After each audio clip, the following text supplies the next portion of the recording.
Good afternoon. My name is Inga Cotton, and these are Charter Moms Chats. I'm the founder and executive director of San Antonio Charter Moms, and we've been going live on our Facebook page and our YouTube channel to answer parents' questions and share information that they need to know while their kids are doing distance learning and while they're getting ready to go back on campus.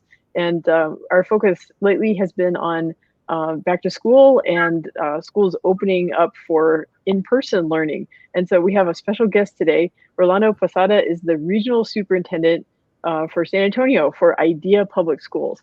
And they're one of the largest public school, charter school networks in the San Antonio area. So Rolando's background, he's originally from Houston. He's worked in the Rio Grande Valley. He's worked as a school leader. But what I know him best for is giving very inspiring speeches at ideas like rallies and events and things like that, because this is really close to his heart, right? I mean, Rolando grew up in a, he's got some stories about, where he grew up and how education is the way to lift yourself out of that. So he lives this and he feels this, for the students. And so that's, over the summer, I got to talk to Rolando about what IDEA was doing to prepare for, the potential for either distance learning or back to school on campus or some combination of both. And there's, what a time of change we're in. And the plan was that I wrote up a blog post to talk about how IDEA is handling back to school for the 2020-2021 school year. And we've got a link to that in the description of the video. So I hope y'all click on that and read the blog post. And it's got resources, takes you to the IDEA Public Schools website, which is this Back to School 2020. But I'm really excited to be able to ask Rolando in person, so what's changed, what's new? So the school year started on August 11th in the San Antonio region.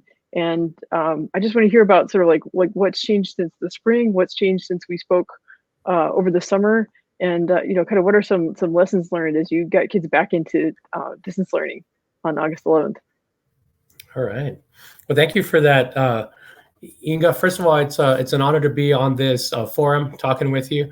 I just want to rewind a little bit to when we launched IDEA, and I remember a time when we were at a place called Pica Pica Plaza. We were in the second generation. Carver had been launched a year before, and then we were doing South Lotus, and you were out there even since just about the beginning. So I just really appreciate the partnership of the Charter Moms Group.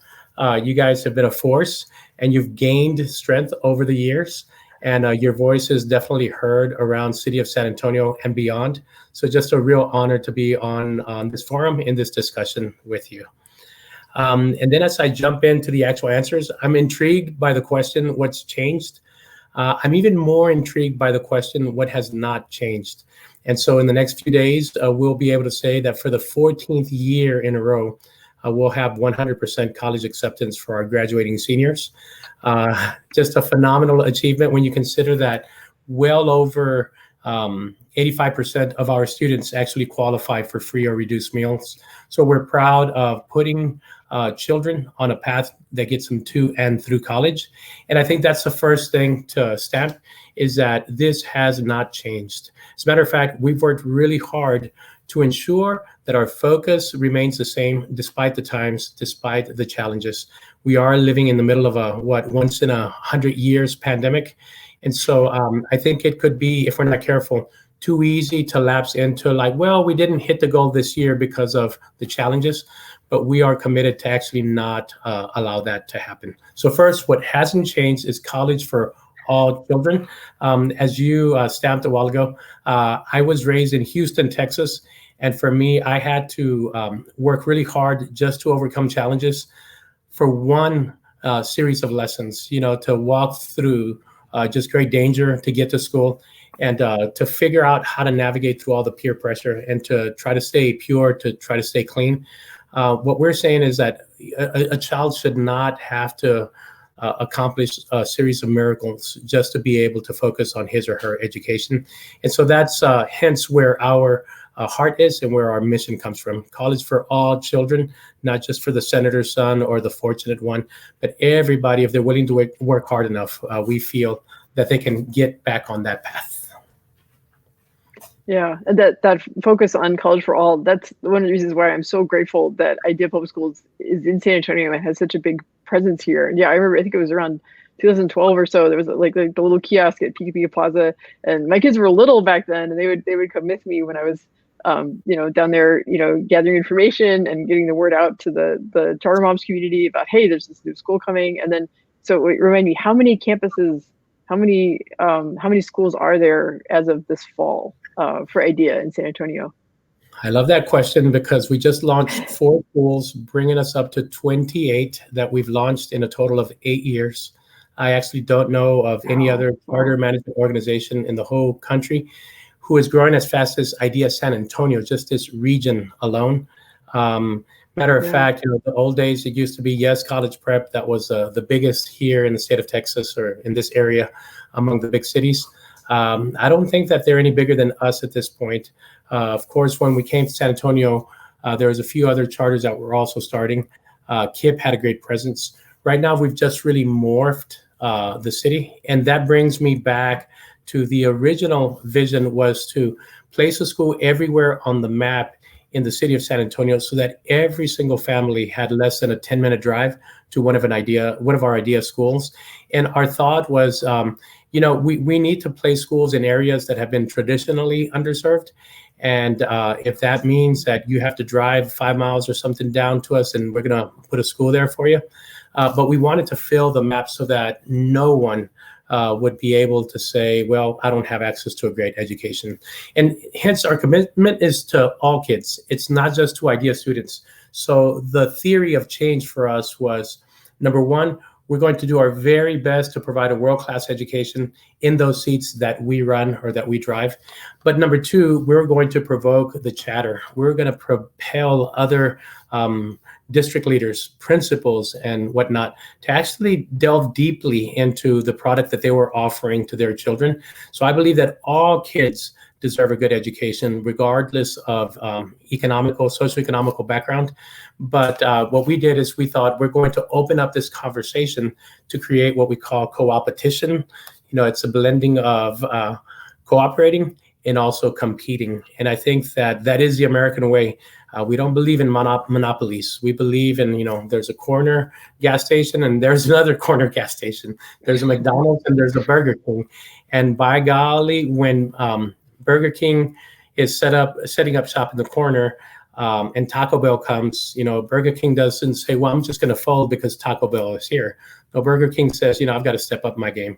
And so in that sense, our theory of change is to improve education for all children here in San Antonio. Yeah, and it makes a proof point that no one can blame the children, right? No one can blame their circumstances. That right, and that's where the no excuses idea comes in. It's basically like the adults are on the line to do whatever it takes to make sure that those kids get there. And when we spoke over the summer, you talked about how that the no excuses, that wherever it takes, it applies to the adults, and it's like the adults are going to go the extra mile to contact every student and to make sure every student is on their computer or on their tablet and doing the learning, because it would be very easy to say, well, it's a pandemic, there's all these circumstances we can't control, let's just let it slide. But that's not setting the students up for success in the future. And so instead, it's on the adults to work really, really hard to make sure that everyone's engaged and everyone's involved. That's absolutely right. It really does start with the adults. I do remember that once schools shut down, our first task at hand was to reconnect with families.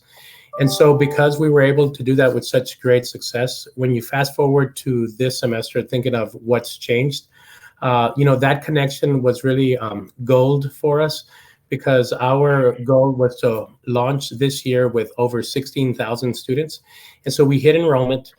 We give ourselves the measure of the fifth day of school, And so we hit enrollment by the 5th day of school, even though we're filling up 28 schools. That's over 16,000 students. That's, lots of teachers, 27 school leaders. And so I think that the very first thing that we had to do is make a connection. The second thing is worry about meeting the basic needs for our children.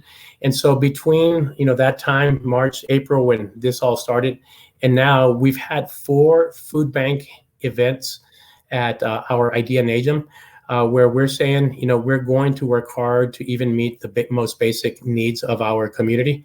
And so I think that's all part of connecting to our people. It's not just about learning. In fact, it's about safety first and also about meeting basic needs. So I would say that's how things have changed, is that we've just built on our previously made connections to extend that working relationship with our families. And so another thing that's changed, and this is, I'm so glad that you talk about the no excuses. There are new challenges. So we're in meetings all the time to try and problem solve for what's coming. But as you know, we're starting to phase in grades 3 to 5 very soon here, along with grades 11 and 12. That would be on the week, what we call week 8 or September 28th. So all staff would be all in person, jointly teaching in person and virtually in the school space and supporting and observing campus safety protocols in action. But that'll be a phase in.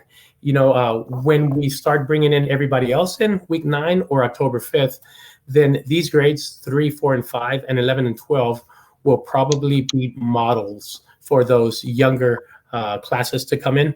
And so we're thinking strategically about how we reopen in the safest way possible. But first, it's connection, it's meeting basic needs, safety is included, and then we can focus on the learning.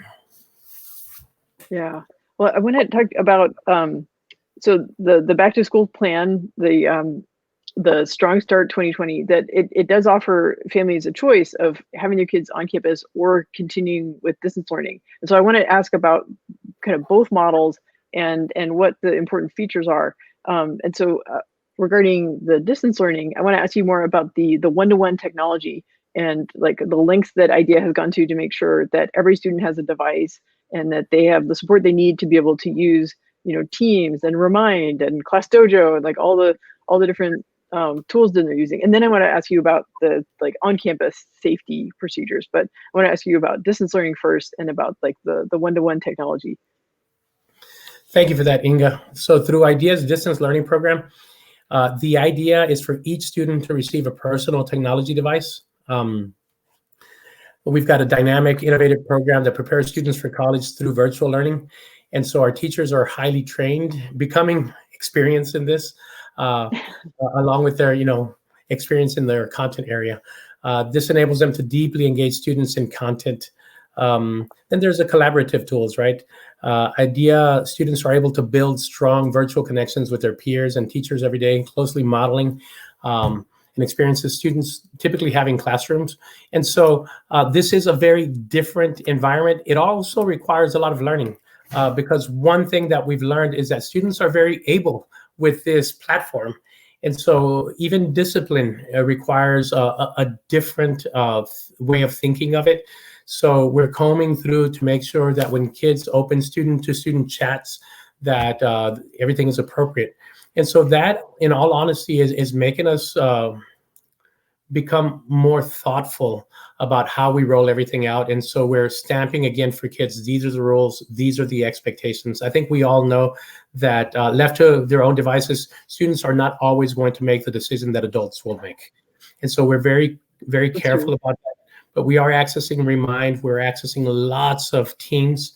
And so we also are encouraging kids to read at home and to continue to work towards their iHotspot goals and their AR zone goals as well. So this is a time when, the kids who have really built up a self-motivation, that's really going to show up.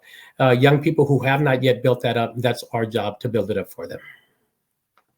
Yeah, I've talked to friends of mine who have their kids at IDEA, and that was one thing that like almost immediately once campuses closed, the students had work to do because the teachers would communicate through Remind, and they would say, okay, go to AR, here's your reading, make sure you're getting your words, and if you keep going, you'll be a royal reader, right? And go to Hotspot, and these are the math concepts you need to work on. And so because IDEA was already using so much personalized learning on campus, that it made the transition a little smoother for some of the distance learning tools that the kids were already familiar with because they were using them on campus, not as distance learning necessarily, but for personalized learning. That's absolutely right.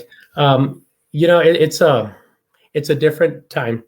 Um, Depending on the age, you've got a different device that's given. The older you get, the more responsibility you have with the bigger device, that sort of thing. But we're also working really hard to stay connected with families through email, through telephone. At the end of the day, the accountability is lower. It's different when you have 30 students under your tutelage than it is when you have, a number of students that you're teaching virtually. And so there are new challenges, new advantages too. But it's going to be a continuing learning experience for us. The good thing is that we pride ourselves on this culture of continuous improvement. In fact, you mentioned the speeches and all that. Many times after we have an external event, we get the core group together, and essentially we go around and talk about what went well, what could have gone even better. And so I think that for us, this spirit of continuous feedback, some would call it a feedback frenzy. I don't. I think it's a culture of continuous improvement. It really allows us to continually go back to the drawing board and ask the very important question, what went well? And then the other question, what could go even better? Yeah, yeah. I think an important thing to realize too is that I mean, as hard as you guys work making distance learning work, that's not ideal for some kids, right? And for some kids, they really are better off on campus, and that's why you've been working so hard to prepare the campuses and train the teachers and come up with procedures so to bring students safely back on campus. And so I'm going to link. This is linked in the blog post. That's linked in the description of the video. But here's the URL as well. But so if any families are curious, you can see in detail, what the procedures are. But I was wondering if you could talk about things like, the procedures when students come on campus. What's different in the classrooms as far as the plexiglass shields and wearing masks and smaller groups, not transitioning in the hallways. Just like what things. I know there's so much detail, but like just give us some highlights of how is the idea of bringing students back on campus with safety first in mind. Absolutely. Thank you so much for that question. So first, I'll start with the previous question that I failed to answer entirely about choice. Even now, some people don't know, but we have a number of schools, 7 schools that have some students in person. And the reason is because our commitment is to all children. And so we've worked really hard to get a device or to get internet connection to families that don't have it. In very, very rare cases, families have said this still isn't working for me. And so we've got a very minute number of students still in those 7 schools, but we've done that as a choice to those who absolutely had no other way. Now, our preference has been for students to stay home and get their lessons virtually as we lay down the foundation of safety. But we did make that little exception for folks who just couldn't get the lessons in that way, whether it was too far in a rural area or things along those lines. And so as far as the safety, my belief, first thing is that we are working hard to not lose a single child to COVID. One child lost to COVID is one too many, and is what I'm considering unacceptable. And I'm looking through the lens first of a dad. I have 3 daughters along with my wife. And so we know that as much as we are educators and as important as this is, as a person of faith, before the eyes of the Lord, I've got to keep our kids safe. I've got to keep them alive. And so we ask that anybody who's watching this, parents, work hard, number one, to follow the protocols laid out by the schools. There's been lots of thought gone into these protocols. Largely people are wearing their masks, but sometimes the mask might fall off and they don't adjust it. So we're training our people to have candid conversations, what we call radical, compassionate candor, because as far as I'm concerned, it's a matter of life and death. And so we are doing the plexiglasses in the classrooms. We are doing the social distancing, 6 feet apart. We are doing the masks. We are doing virtually everything. And for teachers as well as students, right? Like the teachers wear masks when they're in a close space with students, right? That is correct. There's hand washing stations. We've invested all sorts of money into these safety protocols. And then I also want to remind you all that it is a learning and changing environment. We've, I believe, received some mixed messages from the government at different levels, national and state, and that's provoked the perceptions to sometimes, change, sometimes in a negative way. But just really want to stand clearly. We believe in social distancing. We believe in masks to be worn. In fact, not only is that our belief, it's actually our expectation. And so things will be different. And if you are out of the mask, you will be called on it. In fact, if one of our people is out of the mask, please call them on it. Please feel free, like you have the liberty to very respectfully say, Mr. So-and-so, Miss So-and-so, shouldn't that mask actually be covering your nose and your mouth? So those are the sorts of things that we're propelling in the training of teachers. It's just a different environment.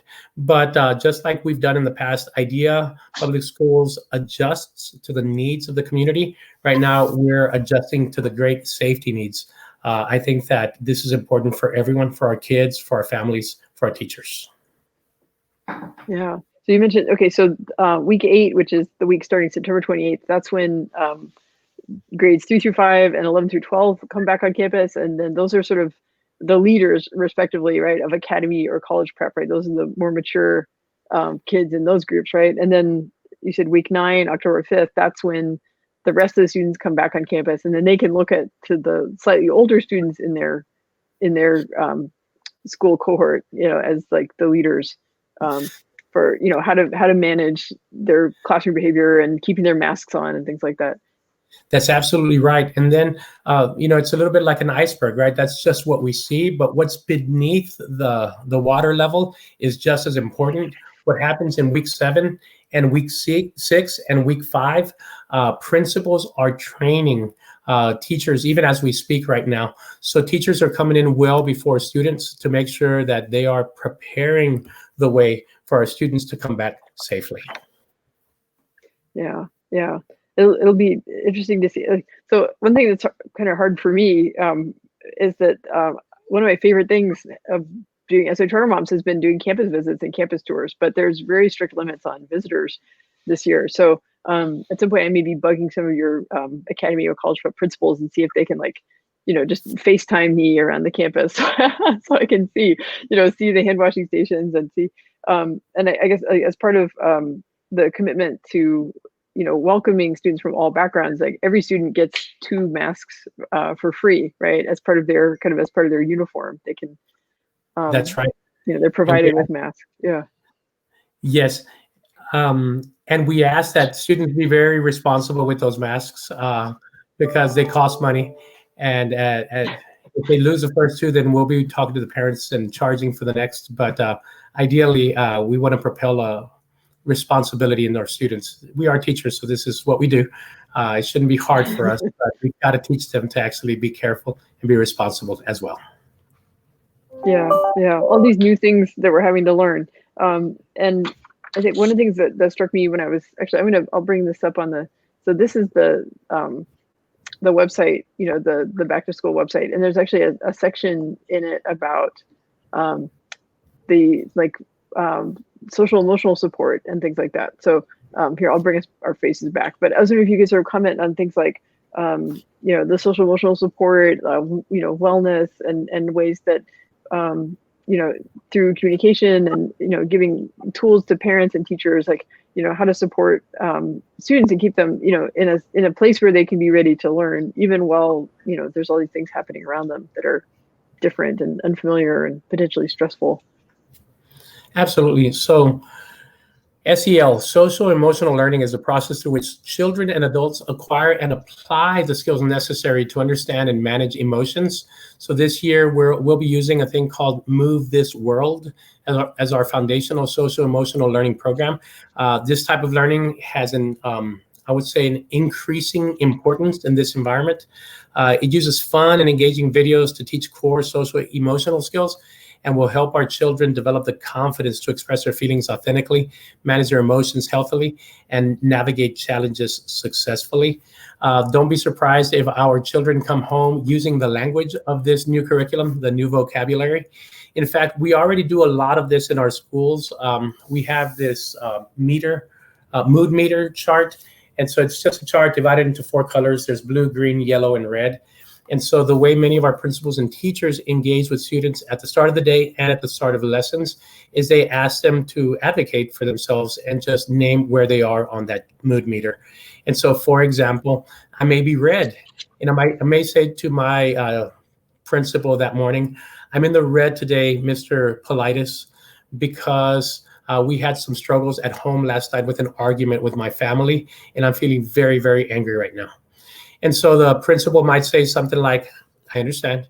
We're going to give you 5 minutes to go off to this particular area and get your thoughts, your emotions together. And then in 5 minutes, we'll set that timer for you. Go ahead and get back into the classroom and, weave yourself back into the learning.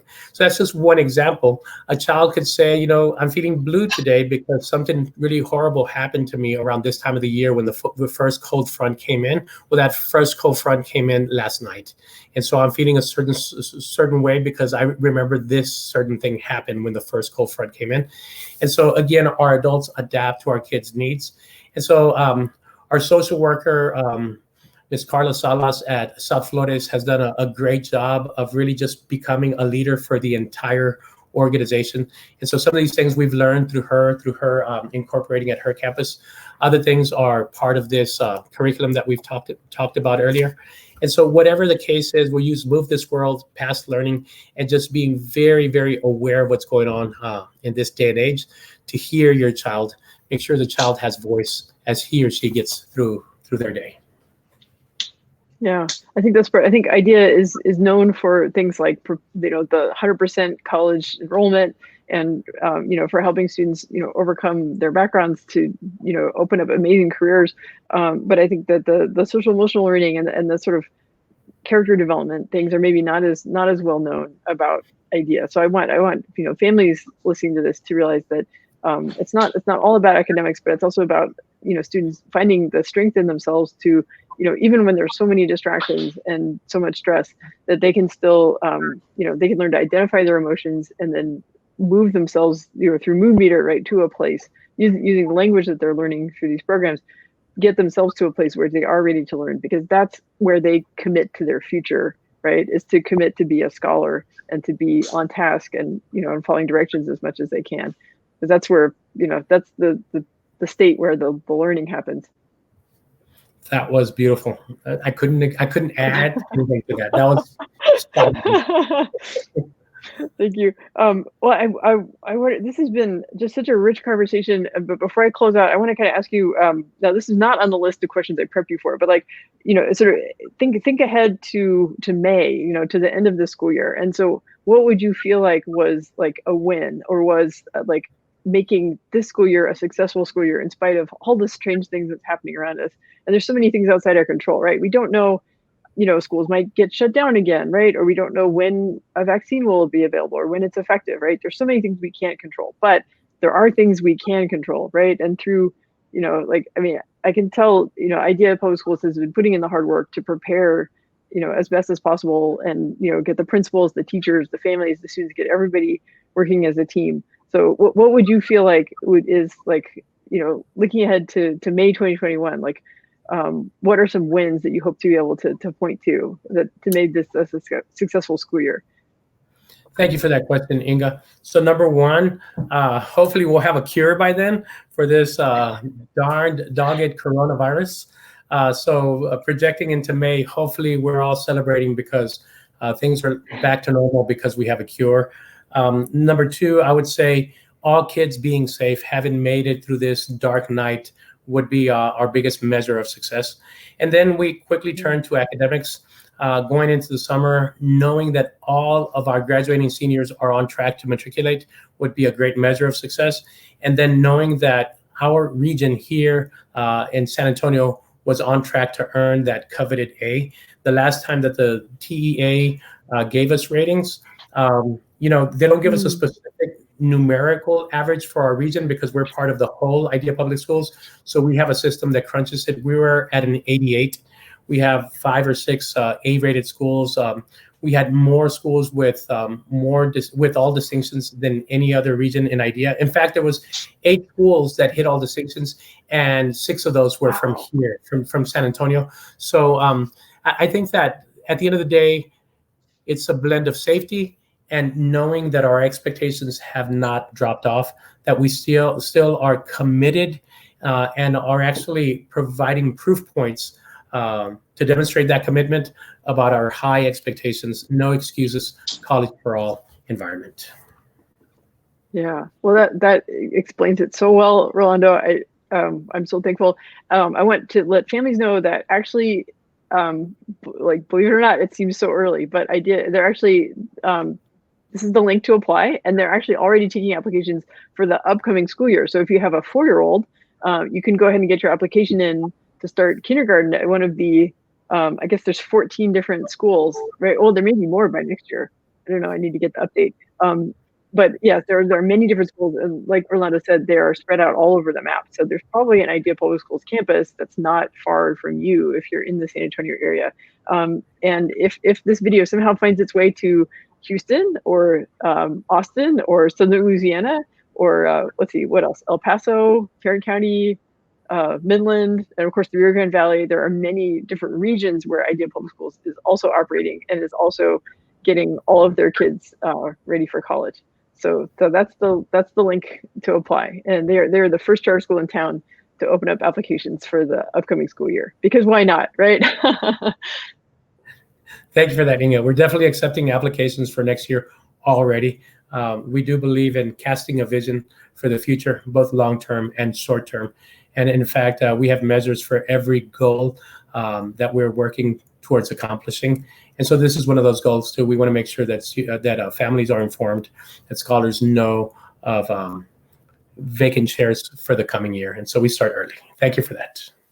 Yeah. And even, I mean, the idea is the waiting lists are still operating for the current school year. So we've talked about this in the discussion group, but, sometimes spots open up during the school year. So your best bet is to, go ahead and get the application in, get on the waiting list. And then if a spot opens up, your kids might be able to go to Idea Public Schools as well. So, Rolando, do you have any closing thoughts? I don't think we can top like what you said about your casting your vision for what we want May 2021 to be like.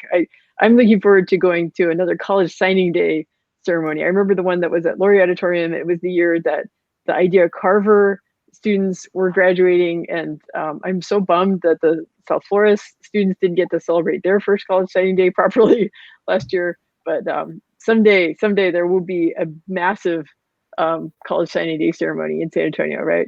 That's right. I did make it over to the South Florida's graduation. They had it at a drive-in theater over by New Braunfels. And so it was memorable, probably more memorable than any, because we were outside in the parking lot, everybody wearing masks. But I'm with you. I can't believe till we get back to, I guess it was President Harding who created the word normalcy. I can't wait to get back to normalcy where we can really get the juice out of the college signing day experience. And just to close, Inga, I just want to say thank you. Thank you to you for creating this forum for different charter operators to just share where they are, where they're going. I've always really, really appreciated your advocacy for all kids here in San Antonio and everywhere. And so this is just one more example of that. All kids matter to us. It's not just Idea schools. And so I believe that you've always operated with that overarching view. And so that's why we as educators get into this to begin with, because we love kids. And so I think that love that you express so compellingly is something that really resonates with me and with Idea Public Schools. So thank you for your advocacy. I appreciate that. Yeah, I want all the kids in San Antonio to get a high quality education. And I'm really grateful that Idea has created so many seats for students to be able to achieve their college dreams. So, well, Rolando, that's great. I look forward to doing this again sometime. Maybe we can check in later and do another update. But I encourage families to click through, read the blog post, and read more about what Idea is doing for back to school, making it a strong start in 2020. So, okay, I think we're all set. Thank you so much. Wish the best for charter moms. You all have a great afternoon. Thank you, Rolando.